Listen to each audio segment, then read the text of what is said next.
Hoje estamos de volta a mais um episódio do Papo é Seguro, um ambiente onde nós conseguimos falar um pouco sobre seguros, sobre o mercado, conhecer algumas pessoas do mercado, conhecer um pouco de produtos, ou seja, navegar por um mundo que nem sempre é o mais conhecido de toda a gente. E é isso que nós acabamos fazendo aqui no Papo é Seguro, neste ambiente da RAI. Hoje eu estou aqui com a Aline, a minha sócia, um ambiente muito mais agradável. Aline? Sempre, né? É. E o mais agradável não é por causa disso não, Thiago, é porque hoje a convidada é minha convidada e eu fiz questão de trazer gente, é uma alegria incrível poder trazer a Cláudia Papa para conversar um pouquinho com a gente sobre seguro, sobre a Affinity, sobre o mercado. E por que é tão importante, Cláudia, para a gente receber você e estamos super felizes de você ter aceitado o nosso convite. Porque a Cláudia, dentro do mercado, é uma das mulheres mais reconhecidas como ícone no nosso mercado de seguros. Então, para a gente é muito bom ter você aqui. Eu acho que você inspira mulheres como eu, como tantas outras que estão começando agora no mercado ou que já estão no mercado há mais tempo, como eu. E eu queria que você contasse um pouquinho aí da sua trajetória, começasse falando como é que você começou nesse mercado, como é que você chegou até onde você chegou. Conta pra gente. Bom, primeiro eu queria agradecer, é um prazer enorme estar aqui com vocês hoje e rever você, a Aline e o Thiago, que realmente fizeram parte dessa minha trajetória também no mercado de seguros. Bom, eu entrei no mercado de seguros no final da década de 90, por um acaso. Eu tinha trabalhado antes no mercado financeiro e no mercado de telecom. E uma amiga me ligou para dizer que a Aon Affinity, naquela época, estava contratando pessoas que vinham do mercado de telecom, porque no final da década de 90 começava-se a se falar em massificação de seguros e a levar os seguros às classes menos favorecidas. Então, eu me apaixonei por esse mercado. Eu entrei na Aon como executiva de contas, me tornei gerente, superintendente, diretora de utilities e depois eu fui diretora para a América Latina. Acabei tendo uma vivência também morando na Argentina há alguns anos da minha vida. Em 2012 eu fiz um novo marco na minha carreira, eu mudei totalmente. Eu fui convidada para ir para a Generali, para assumir como vice-presidente comercial de todos os ramos, e daí não mais só no segmento de afinidades, né? Mas também automóvel, vida e grandes riscos, o que para mim era um grande desafio. E eu fiquei quase 10 anos na companhia, 9 anos e meio. E daí, em 2021, foi uma transformação de novo na minha carreira. O CEO que me contratou na Generali, ele me indicou para estar e me convidou para ser vice-presidente da América Latina e head da área de viagem, vida em grupo e accident and health. E tem sido uma experiência fantástica para mim, todos esses anos na carreira. E ter chegado aqui a um cargo de liderança é realmente, para mim, uma honra. Que carreira fantástica, que incrível. E o que você acha que é preciso para quem está aqui no nosso mercado para construir uma carreira com tanto sucesso, Cláudia? Olha, eu acho que primeiro você tem que ter vontade de crescer e de aprender sempre. Eu tenho sido uma pessoa que venho investindo na minha carreira em constante aprendizado. Não só aprendizado técnico para o mercado de seguros, mas eu nos últimos anos eu acabei fazendo um master em governança corporativa.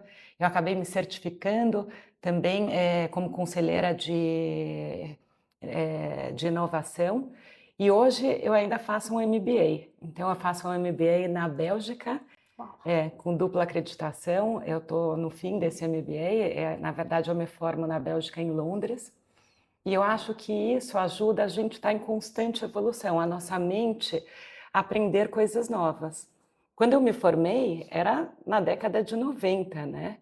Então, a gente fala, na época não existia Google, não existia nada. Imagina hoje com inteligência artificial. Então, as pessoas que não se reciclam, elas acabam paradas no tempo. E eu acho que você buscar esse autoconhecimento é fundamental. Cláudia, me diz uma coisa. Eu gosto de puxar também um pouco da parte pessoal. Eu vou furando um pouquinho do Claro. script. Eu gosto de furar do script. Me fala um pouco. Eu conheci-te quando eu estava na Willis e você estava na General, e foi quando nós tivemos maior Isso. proximidade. E nós fazíamos negociação. E você é uma pessoa firme. Você é dura de negociar. Como é que você vê essa parte? Como é que você gosta dessa parte da negociação? Isso é algo que te inspira e que tu gostas? Ou não? Olha, me inspira muito. Eu trabalhei na área comercial muitos anos da minha carreira, né? Então, eu gosto da negociação com clientes, da negociação com parceiros comerciais. Eu não acho que eu sou dura, eu acho que eu realmente defendo muito os interesses do nosso segurado, né? E no final de contas, nós trabalhamos para levar proteção tanto aos nossos segurados quanto às empresas com quem a gente segura, né? E eu acho que você levar essa experiência e o melhor serviço e a proteção mais adequada para eles é o que me inspira todos os dias. Fantástico. Eu te admirava muito e te admiro, como é lógico, porque realmente era apaixonante ver todas as negociações e onde nós puxávamos para ir e para desenvolver novos mercados, novos produtos e novos desafios. É isso. E eu vi, né, quem acompanha o mercado pôde ver que recentemente você foi reconhecida como uma das mulheres mais influentes pela revista Seguro, né? E eu queria que você falasse um pouquinho o que isso representa.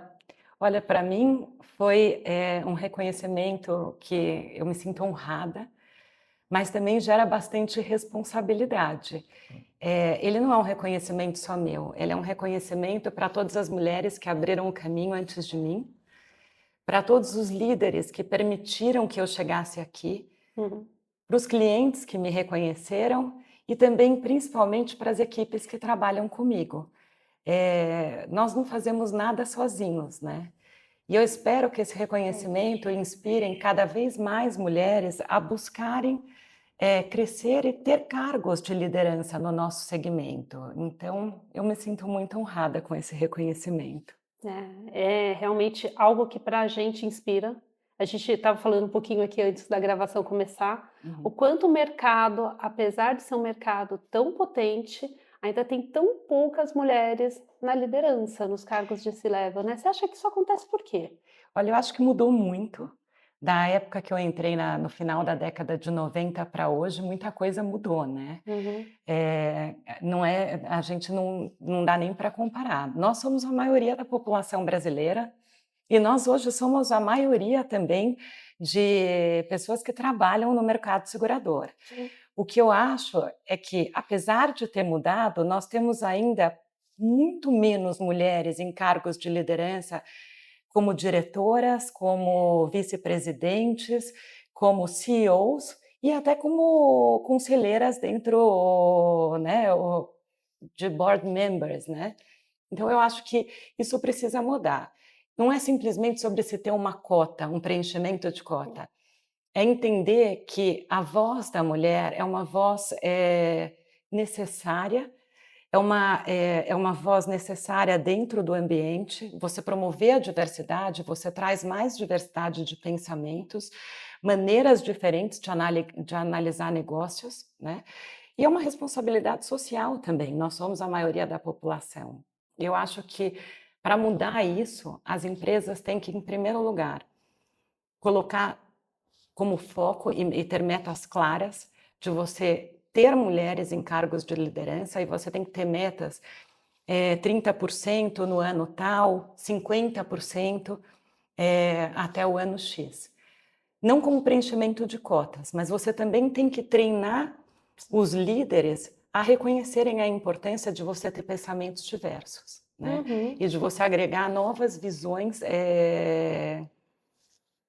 para analisar negócios. Então, e treinar e também criar um canal onde essas mulheres possam se desenvolver e terem visibilidade. Eu acho que isso é o que muda. Se a gente não fizer isso, não vai mudar. Faz todo sentido, não? Não, sem dúvida. Eu tenho muita honra que na RAI nós somos 4 sócios e dos 4 sócios, 2 são sócias, são 2 mulheres e 2 homens. E todos nós trabalhamos em igualdade, nós decidimos tudo em igualdade, apesar de eu ser o CEO, nós somos 4 sócios a decidirem tudo. E isso é muito legal porque você vê realmente o quanto há opiniões e formas de olhar diferente e nós nos complementamos muito. É muito rico, não é? Eu acho fundamental, Thiago. Eu sou uma das. Nós, a Aline não é novinha, mas assim, eu quando nasci. Quem dera, Calhou, quem dera, dia. ninguém Aí. dia, puxa. Eu nasci numa era totalmente analógica. Para se imaginar, não existia nem televisão a cores quando eu nasci e nem fralda descartável. Para você ver hoje, até as fraldas hoje são tecnológicas, né? Naquela época, até os filmes da Disney eram filmes que, para as meninas, eles promoviam meninas que queriam ser princesas, encontrar o príncipe encantado, casar, terem filhos e viver para o lar. Eu acho que até isso mudou na nossa geração, né? Hoje, quando a gente olha os filmes da Disney, são mulheres independentes que não necessariamente precisam casar, que podem ter uma carreira, que podem se desenvolver. Então, é fundamental. Nós viemos de uma geração onde o ambiente ele era mais machista, especialmente na América Latina, né? Eu acho que o mundo tem mudado, mas no mercado de seguros, apesar de, nos últimos anos, a gente hoje tem muitas mulheres que são inspiradoras e que chegaram ao cargo de CEOs, ou vice-presidentes regionais, ou presidentes regionais, ou diretoras de áreas importantes, isso precisa ser... a gente precisa hoje ter 50% das mulheres nesses cargos, né? Então, mudou, mas ainda precisa mudar mais, né? A gente realmente precisa ter um equilíbrio em cargos de liderança. Mas existe um desafio, porque eu acho que a mulher também, olhando pelo lado da mulher, ela é muito mais cobrada para ela ser elástica. Ela precisa fazer tudo, né?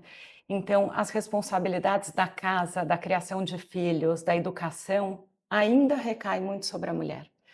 E ela tem que equilibrar essa vida pessoal dela com a vida profissional. Então, eu acho que isso, até dentro dos lares, está começando a mudar, né? Os pais de hoje em dia são muito diferentes dos pais que nos criaram antigamente, né? Então, isso também vai estimular mais mulheres a terem tempo para se dedicarem e buscarem terem vozes de liderança. Buscar o desenvolvimento, né? Mas vamos mudar aqui um pouquinho o tom da conversa. Eu queria que você falasse um pouquinho do mercado que a gente atua, trazendo um pouco daquela sua experiência de Affinity, contando um pouco mais como é que você acha que o mercado, depois de pandemia, de toda essa mudança, a gente viveu pandemia, agora vem a IA, que parece que chacoalhou todo mundo, né? Na forma como fazer negócios, em como se comunicar, em como criar conteúdo. Como é que você está vendo isso no mercado, Cláudia? Você que é sempre tão conectada, o que você acha que vem para o nosso mercado agora, especialmente no Affinity, que eu sei que você tem aí um conhecimento bem aprofundado. O que a gente pode esperar? Olha, o mercado passou, desde a época que eu entrei, uma mudança radical, né? Na década de 90, a penetração de seguros no PIB era 1,5%. Depois do Plano Real, em 94, o Brasil começou a mudar com a abertura econômica, com a redução da inflação e também com o aumento da concorrência e com a exigência de padrões mais internacionais.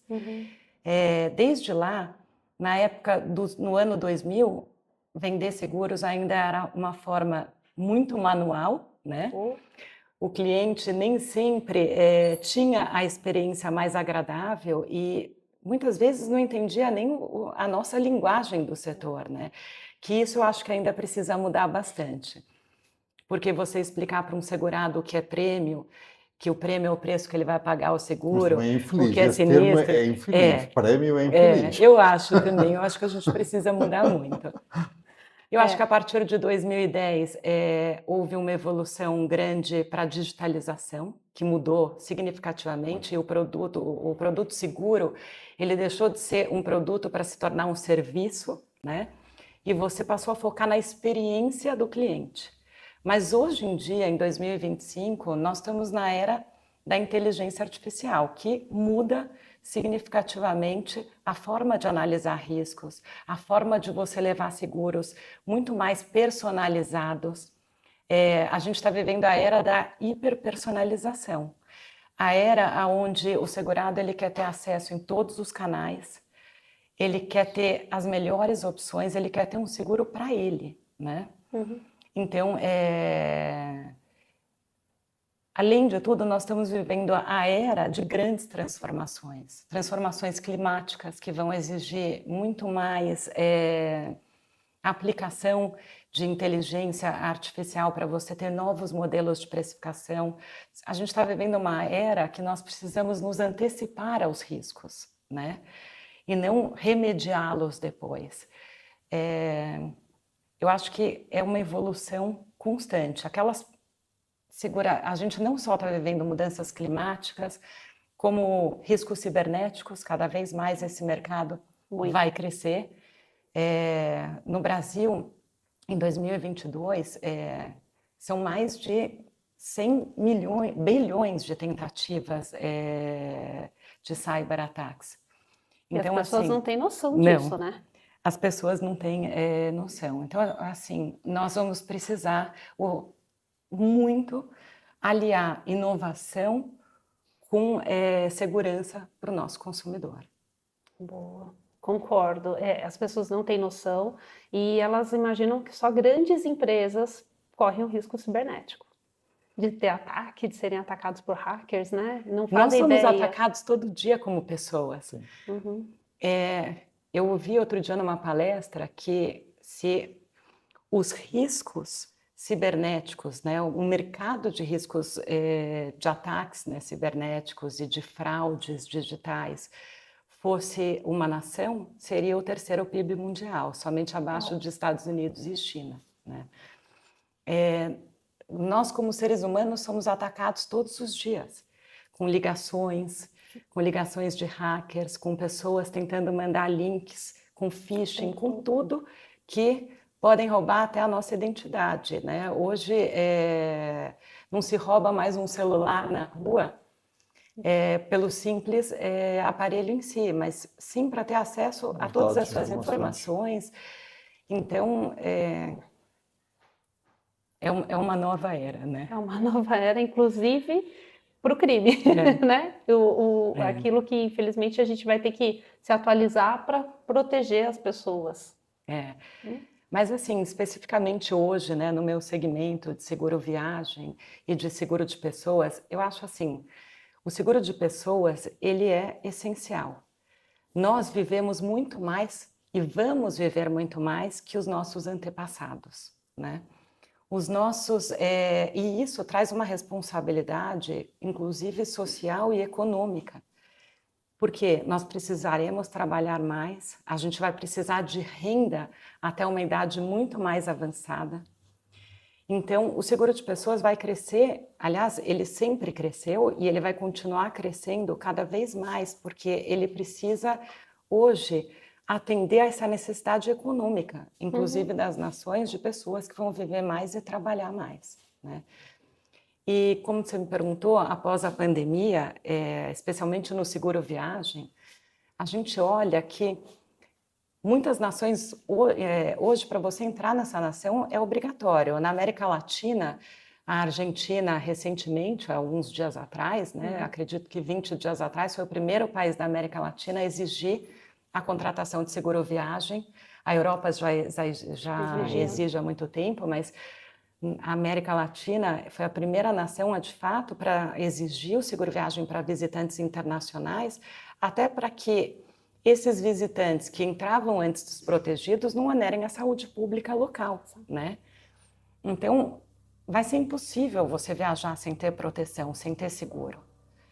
E os riscos vão evoluir também, desde aquele nômade viajante até os viajantes sênior, Porque hoje as pessoas vivem mais, viajam mais, então você precisa se adaptar a proteções que vão de A a Z, né? Esses são maiores desafios, né? A parte da idade, eu acredito que seja um desafio grande, principalmente nessa área de vida, porque o risco torna-se mais iminente e cada vez mais a população está mais idosa no mundo inteiro. É. O que é que tem de novo aí aparecendo para conseguir proteger este mercado? Olha, realmente a idade para seguros de vida é um fator crucial, né? Mas nós temos que nos adaptar hoje, que nós vamos viver muito mais.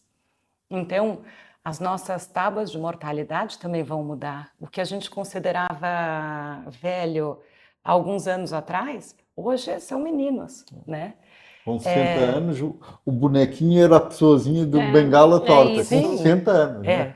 Hoje, Aliás, só quem hoje quer quando a ser gente assim. fala de prioridade para ter acesso a estacionamentos, etc., que você fala são pessoas com mais de 60 anos é um garoto, é um menino, as pessoas vão viver praticamente até quase 100, né?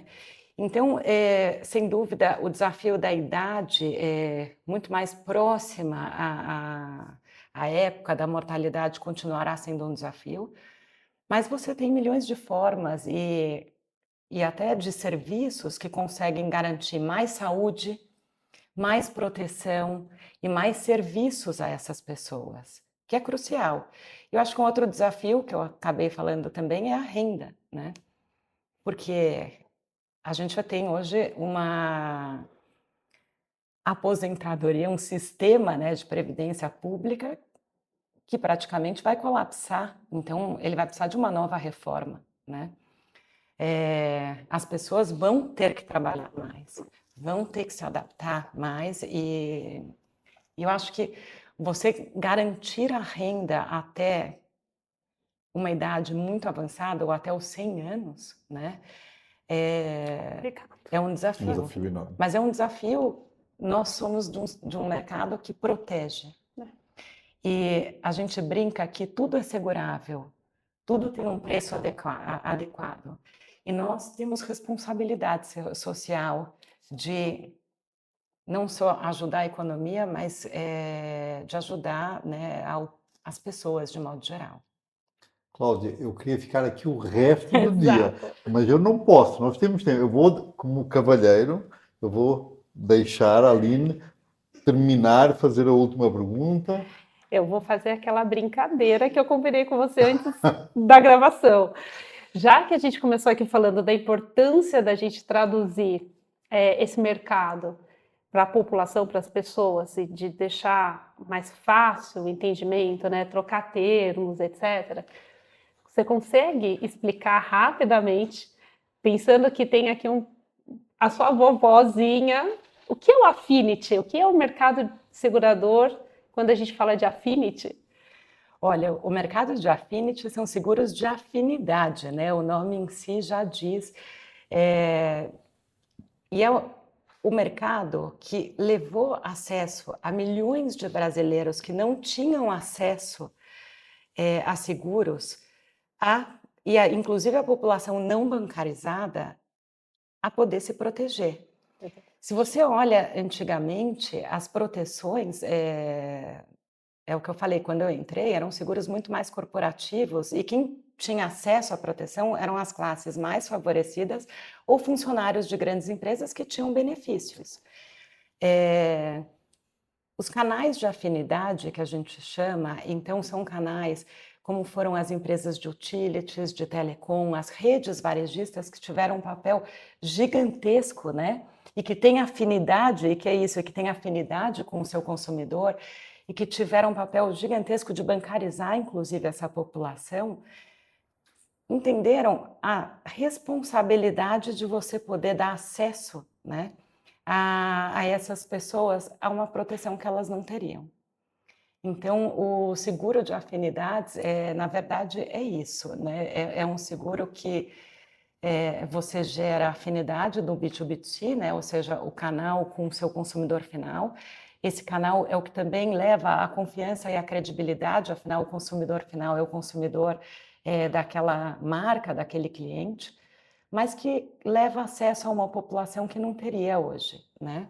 E óbvio, a afinidade, eu não estou falando só de populações que não teriam, mas a afinidade, ela evoluiu e a gente vai em todas as classes hoje, né? Mas você tem uma forma de levar a proteção para pessoas, para empresas,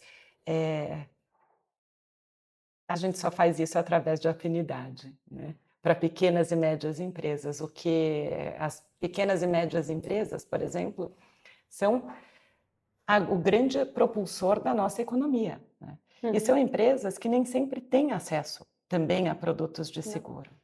Então, eu acho que esses canais têm papéis muito importantes, né, de levar a massificação da oferta a todos os cantos do nosso Brasil, do tamanho de um continente, né? É isso, nossa.